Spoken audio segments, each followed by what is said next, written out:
अस्सलाम वालेकुम। I am Chaudhary Shahad. हम इलेक्ट्रिकल इंजीनियरिंग के इंटरव्यू के प्रिपरेशन के हवाले से जो है वो सेशन कर रहे हैं। आज के सेशन में हम जो है वो रिलेज़ की प्रॉपर्टीज़ और प्रोटेक्शन के हवाले से जो है वो डिफरेंट चीज़ें देखेंगे। तो चलें स्टार्ट करते हैं। सबसे पहले जो है वो इम्पोर्टेंट डेफिनेशन है, एक टर्म होती है power swing. Power swing basically पहले इसकी मैं डेफिनेशन जो है वो करता हूँ, उसके बाद जो है मैं आपको समझाऊंगा। It is a variation of power flow which occur when generator rotor angle are advancing or retarding relative to each other due to system fault, जिसमें लाइन स्विचिंग है, मेजर लोड शेडिंग है, लॉस ऑफ लार्ज जनरेशन है। तो इसको हम जो है वो पावर स्विंग बोलते हैं। अब मैं जो है वो इसको आम ज़बान में समझाऊँ तो आपने जो है वो सिंक्रोनस जनरेटर जो है वो पढ़ा होगा। सिंक्रोनस जनरेटर में क्या होता है कि उसका जो रूटर और उसका जो स्टेटर होता है वो बिल्कुल लॉक होता है, सिंक्रोनाइज होता है। तो जैसे ही जनरेटर आपका सिंक्रोनस जनरेटर जो है वो ख़ास जब ऑन होता है तो उन दोनों के दरमियान जो एंगल होता है वो 0 डिग्री होता है, बिल्कुल लॉक पोजीशन में होता है। मतलब आपका जो स्टेटर है और आपका जो रूटर है, जैसे जैसे आपके जो रूटर पे वो लोड इंक्रीज होता है तो रूटर आपका जो स्टेटर से लैग करना स्टार्ट कर देता है। ठीक है, स्टेटर आपका जो है वो ज़्यादा, क्योंकि आप हमें पता है कि जो सिंक्रोनस जनरेटर है ये सिंक्रोनाइज होकर चलता है। तो क्या होता है कि जो आप बेसिकली स्टेटर और रूटर के दरमियान एंगल पैदा होना शुरू हो जाता है, जिसको हम जो है वो रूटर का टार्क एंगल बोलते हैं। तो जैसे जैसे जो है वो एंगल इंक्रीज़ होता जाता है, ठीक है, जैसे लोड इंक्रीज़ होता है तो वो एंगल भी इंक्रीज़ होता है। और उसके बाद अगर आपका जो जनरेटर है वो लोड पे था और एकदम उससे जो है वो लोड निकल जाएगा तो आपका जो रूटर है वो स्टेटर से आगे निकल जाता है, जिसको हम एडवांसिंग बोलते हैं। और जैसे रूटर आपका स्टेटर से पीछे रह जाता है उसको हम रिटार्डिंग बोलते हैं। तो जो है वो इसी तरह जैसे ही ये पावर स्विंग आती कैसे है कि जब किसी एक ट्रांसमिशन लाइन के दोनों साइडों पे जनरेशन लगी होती है, दोनों साइड पे जनरेशन लगी होती है, तो बेसिकली अगर कोई जनरेशन ट्रिप हो जाए उसकी वजह से क्या होता है कि यहाँ जो है वो आपके जो दूसरी साइड की जनरेशन है उसके जो रूटर होते हैं उसमें रिटार्डेशन आना शुरू हो जाती है, क्योंकि जितना भी लोड है वो सारा उन जनरेटर पे चला जाता है, जिसकी वजह से आपके सिस्टम में पावर स्विंग आती है। और वो पावर स्विंग का हम जो वो स्फीयरनेस किसको देखते हैं, दो तरह से हम जो वो इसको डिसाइड करते हैं, या स्टेबल पावर स्विंग या unstable power swing. Stable power swing में क्या होता है कि जो रूटर और स्टेटर के दरमियान एंगल होता है ये 90 डिग्री से कम होता है। मतलब क्या है कि पहले जो आपका जो जनरेटर और जनरेटर का स्टेटर और रूटर था वो 30 डिग्री पे लेट्स सपोज वो चल रहा था। आपकी एक साइड की जनरेशन जो निकल गई तो वो सारा लोड उन जनरेटर पे आ गया, तो वो जो एंगल 30 डिग्री था वो इंक्रीज होके 65 या 70 डिग्री हो गया। अब क्या हो गया कि अब ये पॉजिटिव स्विंग है, ठीक, स्टेबल स्विंग है। इसमें जो वो आपका जो जनरेटर है वो अनस्टेबल नहीं हुआ, तो इसमें जो वो आपका सिस्टम नहीं निकलना चाहिए, क्योंकि अगर अब यहाँ पे भी सिस्टम निकल जाएगा तो सिस्टम आपका अनस्टेबल हो जाएगा, फिर वो कैस्केडिंग ट्रिपिंग की वजह से निकलना शुरू हो जाएगा। तो ये क्या है, स्टेबल पावर स्विंग है। इसमें हमने अपने सिस्टम को ट्रिप नहीं करवाना। अब अनस्टेबल पावर स्विंग क्या होगी कि अगर आपके जो जनरेटर का जो रूटर और जो है वो उसके स्टेटर का जो एंगल है वो 90 डिग्री से ज़्यादा हो गया है, ठीक है, जब 90 डिग्री से ज़्यादा होगा तो आपका जो जनरेटर है वो सिंक्रोनिज्म से निकल गया, तो उस वक्त जो है वो आपने उसको कहते हैं अनस्टेबल पावर स्विंग, और उस सूरत में आपके सिस्टम को निकलना चाहिए। तो इस तरह जो है वो हमारी रिलेज़ में एक जो है वो ख़ास जो है प्रोग्रामिंग की जाती है, जिसकी वजह से हम जो है वो सिस्टम को power swing, stable power swing और अनस्टेबल पावर स्विंग के जो है वो डिफरेंशिएशन करना सिखाते हैं कि अगर जो है वो हमारी पॉजिटिव पावर स्विंग है हमारे सिस्टम में तो हमारे सिस्टम को नहीं निकलना चाहिए, और अगर हमारे सिस्टम में अनस्टेबल पावर स्विंग है तो हमारे सिस्टम को निकलना चाहिए। तो जो जितनी भी हमारी ये न्यूमेरिकल रिलेज हैं ये जो है वो इस तरह के जो डिसीजन में जो इनकी मेमोरीज में जो है इस तरह की प्रोग्रामिंग की जाती है कि ये स्टेबल पावर स्विंग और अनस्टेबल पावर स्विंग को जो है वो डिस्टिंग्विश कर सकें। पहले तो बात आपको पावर स्विंग की डेफिनेशन और पावर स्विंग का आपको पता होना चाहिए, ये जो है वो क्वेश्चन इंटरव्यू में बहुत दफ़ा पूछा गया है। उसके बाद आउट ऑफ स्टेप प्रोटेक्शन क्या है, इट अवॉइड्स जो है वो ये बेसिकली जो रिले के अंदर हम जो है वो सेटिंग करते हैं उसको आउट ऑफ स्टेप प्रोटेक्शन बोलते हैं।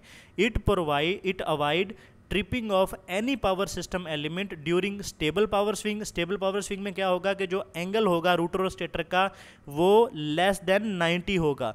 And protect the system during unstable power swing और आउट ऑफ पावर स्विंग, कि जो जब हमारे सिस्टम में अनस्टेबल पावर स्विंग आएगी या आउट ऑफ स्टेप कंडीशन आएगी, जिसमें आउट ऑफ स्टेप कंडीशन में क्या होगा कि आपके जो जनरेटर का जो रूटर और स्टेटर का जो एंगल है वो 90 से अबव निकल जाएगा, मतलब आपका जो जनरेटर है वो असिंक्रोनस मोड में चला जाएगा। तो उस वक्त आपके सिस्टम को उसने प्रोटेक्ट करना है, उसने आपके जो जनरेशन है उसको, जनरेटर को उसने उस वक्त बचाना है।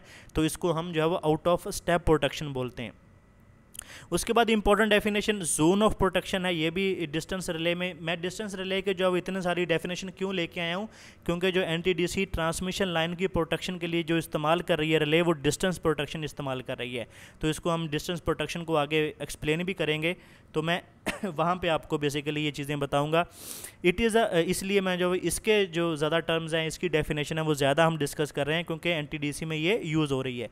It is the portion of power system. Zone of protection क्या होता है?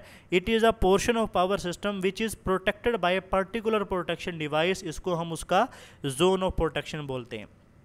उसके बाद purpose of reverse power relay है, ये क्या होता है? It is use to protect prime mover upon reverse power condition, तो इसको हम जो है वो रिवर्स पावर बोलते हैं।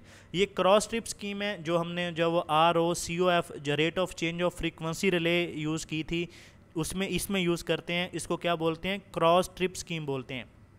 और इस स्कीम से बेसिकली हम क्या करते हैं कि अपने जो है वो सिस्टम को अनस्टेबल मोड से जो है वो स्टेबल मोड में लेके जाते हैं, कि जब भी हमारी फ्रीक्वेंसी डाउन होती है या अप होती है तो उस वक्त जो हमारी क्रॉस ट्रिप स्कीम है ये सिस्टम को कोलैप्स होने से बचाती है।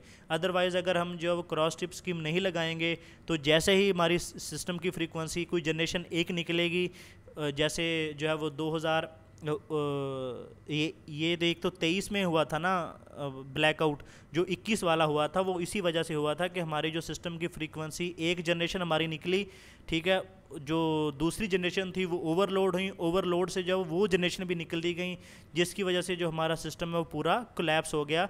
तो उस वक्त जो वो क्रॉस ट्रिप स्कीम इतनी ज़्यादा जो वो ग्रिड स्टेशन पे नहीं थी, तो इस वजह से जो हमारा सिस्टम है वो बच नहीं सका। लेकिन जो है वो अब हम जो है वो एनटीडीसी ने काफ़ी ज़्यादा ग्रिड स्टेशन पे क्रॉस ट्रिप स्कीम लगा दी है कि जैसे ही हमारी फ्रीक्वेंसी जो है वो 49.4 पे जाएगी तो वो ख़ास लोड जो है वो डिस्कनेक्ट सिस्टम से निकाल देगी, जिसकी वजह से सिस्टम जो फ्रीक्वेंसी है वो दोबारा स्टेबल मोड में चली जाएगी।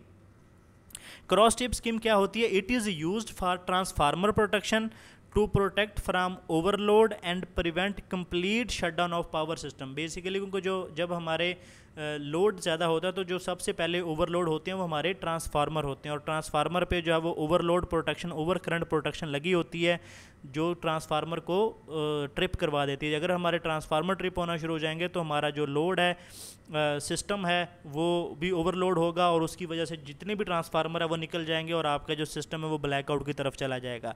When load increases 10% of full load current, अगर हम जब वो आपका जो फुल लोड कैपेसिटी है 100% लोड है, उससे 10% अगर आपके जो करंट है वो ज़्यादा होगा ट्रांसफार्मर पे, then cross trip scheme disconnect the selected feeder from the power system. तो आपके जो लोड के जो फीडर होंगे उनको जो क्रॉस ट्रिप स्कीम है वो निकालना शुरू कर देगी। उसके बाद स्लैक बस की डेफिनेशन है, it is use to balance active and reactive power in system while performing load flow studies, तो इसको हम स्लैक बस बोलते हैं। ये डेफिनेशन भी बहुत इंपॉर्टेंट है। उसके बाद यूनिट टाइप रिले की डेफिनेशन है, it is use to protect specific portion of the system, इसको हम यूनिट टाइप रिले बोलते हैं। RX डायग्राम होती है ये इम्पीडेंस रिले की, डिस्टेंस रिले की, ये भी पूछी जाती है कि व्हाट इज़ RX डायग्राम। तो the operating characteristics of impedance relay can be more easily represented by diagram, इसको हम RX डायग्राम रिले की बोलते हैं। उसके बाद जो है वो अकॉर्डिंग टू एप्लीकेशन रिले की क्लासिफिकेशन है, जिसमें over voltage, over current, over power relay होती है, under voltage, under current, under power relay होती है। उसके बाद डायरेक्शनल और रिवर्स करंट रिले है, डायरेक्शनल और रिवर्स पावर रिले होती है, डिफरेंशियल रिले होती है और डिस्टेंस रिले होती है। तो ये बेसिकली जो अब इनकी एप्लीकेशन के हिसाब से जब रिलेज की टाइप हैं। उसके बाद जो इम्पोर्टेंट टाइप्स हैं वो according to time characteristics of the relay, ये बहुत दफ़ा क्वेश्चन इंटरव्यू में हुआ है कि according to time characteristics of the relay can be divided into which cases. तो सबसे पहले इंस्टेंटेनियस रिले की डेफिनेशन आपको पता होनी चाहिए। In these relay complete operation take place after very short time duration for incidence of the current और other quantity resulting in operation, कि अगर जो है वो ऐसी रिलेज जिसमें अगर जो है वो जो भी ट्रिपिंग क्वांटिटी है, जब वो करंट हो या वो अदर क्वांटिटी हो, अगर वो अटेन होगी तो ये बड़े शॉर्ट टाइम में उस जो है वो सर्किट ब्रेकर को ये निकाल देगी, उसको हम बोलते हैं इंस्टेंटेनियस रिले। उसके बाद डेफिनेट टाइम लैग रिले कौन सी होती है? In these relay the time of operation is sensibly independent of the magnitude of the current or other quantity causing operation. कि डेफिनेट टाइम लैग रिले क्या होती है कि इसमें हम जो है वो ख़ास जो है वो एक टाइम इंटरवल रख देते हैं कि अगर हमारी जो है वो ट्रिपिंग जो करंट है अगर वो अचीव हो गया तो हम इतने टाइम के बाद हमारी जो रिले है वो ट्रिपिंग सिग्नल देगी। मतलब वो 5 सेकंड के बाद हो या 2 सेकंड के बाद हो, ये जो डेफिनेट टाइम लैग रिले हैं ये हमारी ओवरलोड प्रोटेक्शन में यूज़ होती हैं। कि हमारा जो ट्रांसफार्मर है या हमारी जो ट्रांसमिशन लाइन है अगर वो 10 मिनट तक ओवरलोड रहे या 5 सेकंड तक ओवरलोड रहे, 10 सेकंड तक ओवरलोड रहे, तो उसके बाद जो वो ट्रिप होती है उसको हम definite time lag relay use करते हैं, मतलब बोलते हैं।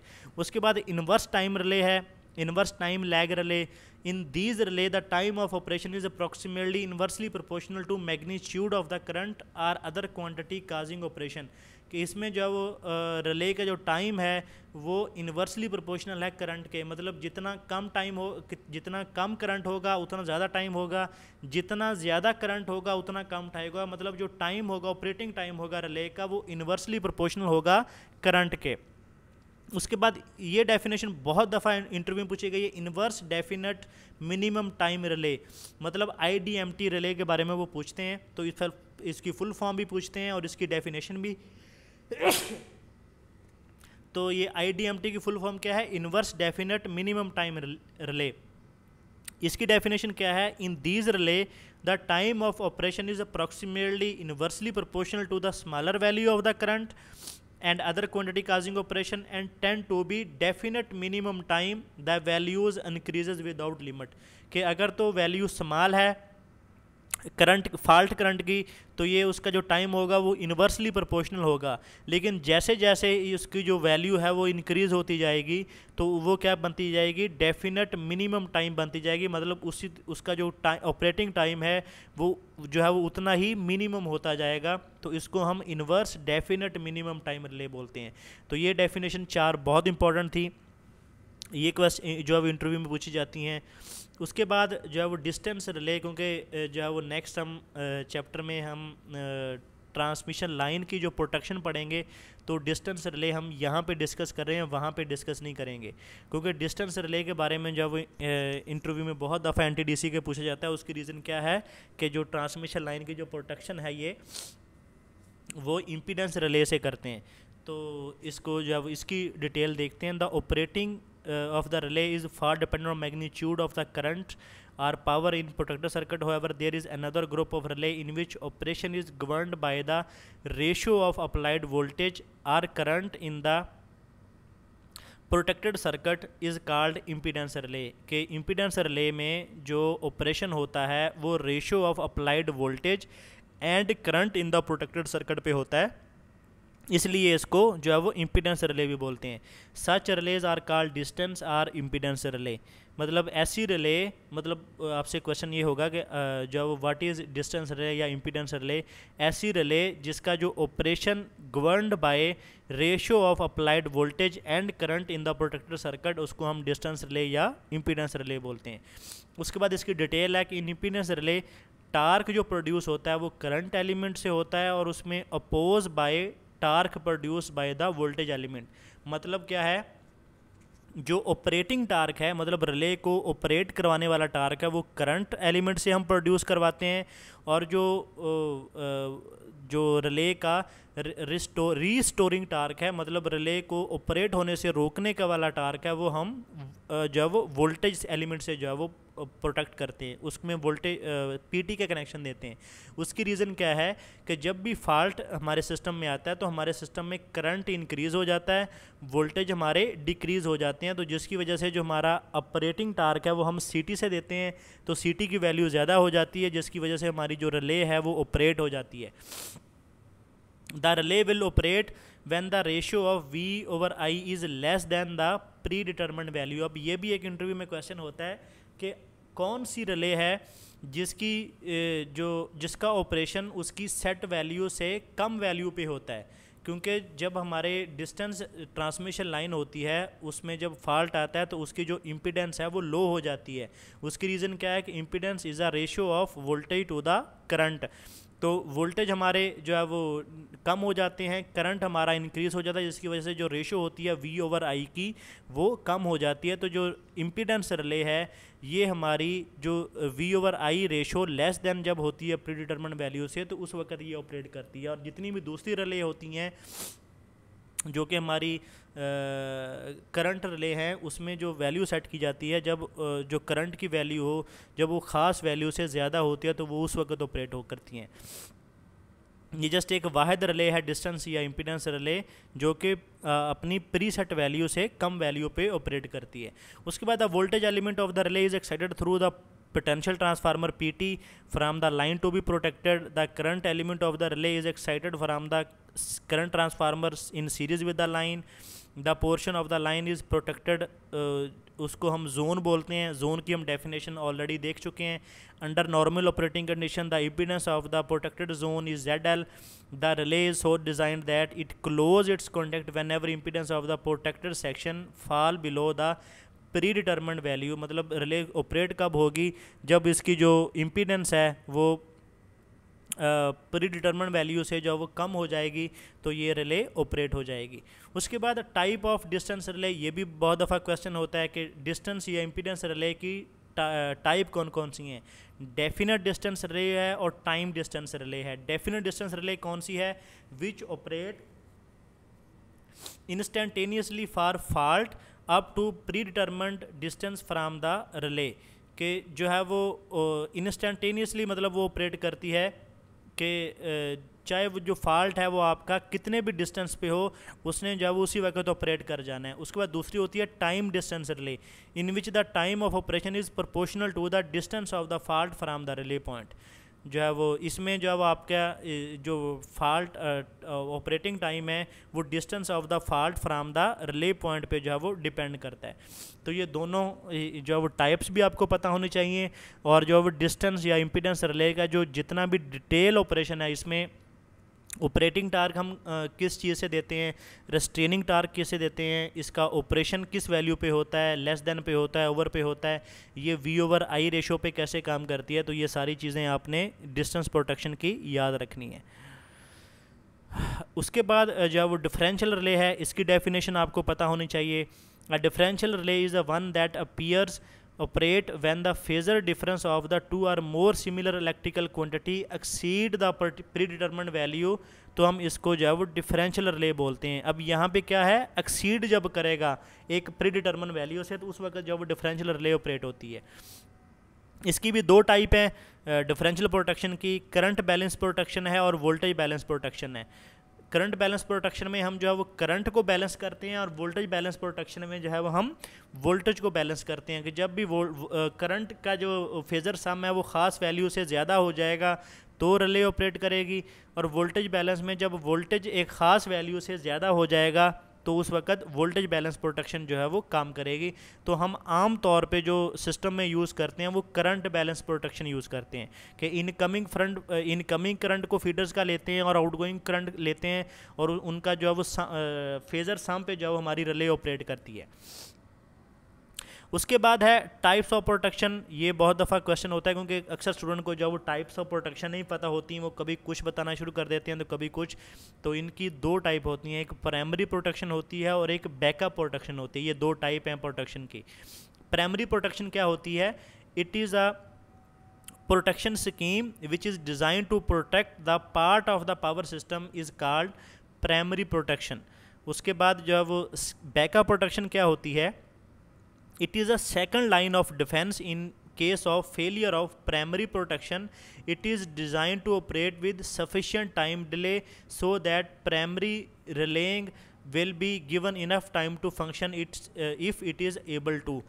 तो जो है बैकअप प्रोटेक्शन क्या करती है, इसमें हम जो है वो ख़ास टाइम डिले देते हैं कि अगर हमारी जो प्राइमरी प्रोटेक्शन जो है वो फेल हो जाए तो उस वक्त हमारी जो है वो बैकअप प्रोटेक्शन वो काम करती है।